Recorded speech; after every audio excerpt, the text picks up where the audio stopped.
আসসালামু আলাইকুম। তো আজকে চলে আসলাম আমার একটা ব্লগ ভিডিওতে। তো সুমন অনেক দিন পর আসছে, তাই ওখানে একটু বের হইলাম। তো এখানে আছে আমাদের সাথে মোহাম্মদ মিঠু, যে আমার চাচা হয়। তো তার সাথে একটু হাঁটতে বের হইলাম, যে বলি চলো আজকের আবহাওয়াটা ভালো, একটু ঘুরে আসা যাক।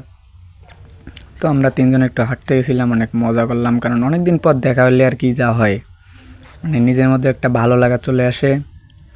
অনেক দিন পর দেখা হলে অনেক ভালো লাগে। তো চলেন যাবো এখন আমাদের গ্রামের খেলোয়াড়দের কাছে।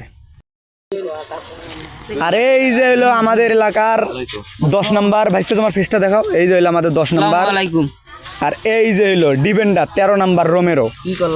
আর আমি তো খেলি, মনে করেন যে কিপারে খেলি 23 নম্বর, কিপারে খেলি। আর এই যে আমাদের 21 নম্বর, ঠিক আছে।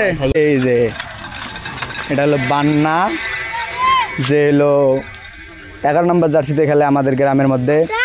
আর এই হইলো জোবাইদ, মাথাটা তোলো ভাইয়া, দেখা যায় না তোমার, তোলো। আর এই হইলো আমাদের 7 নম্বর, ঠিক আছে। আর এই যে আমার ভাইস্তে ছোট হইলে গিয়ে সেই খেলা খেলায়। আমাদের গ্রামে খেলোয়াড় আছে কিন্তু মাঠ নাই, এই যে পুরা পানিতে ভরে ভরে গেছে, বৃষ্টি হয়েছে অনেক। খেলোয়াড় আছে কিন্তু খেলার মাঠ নাই।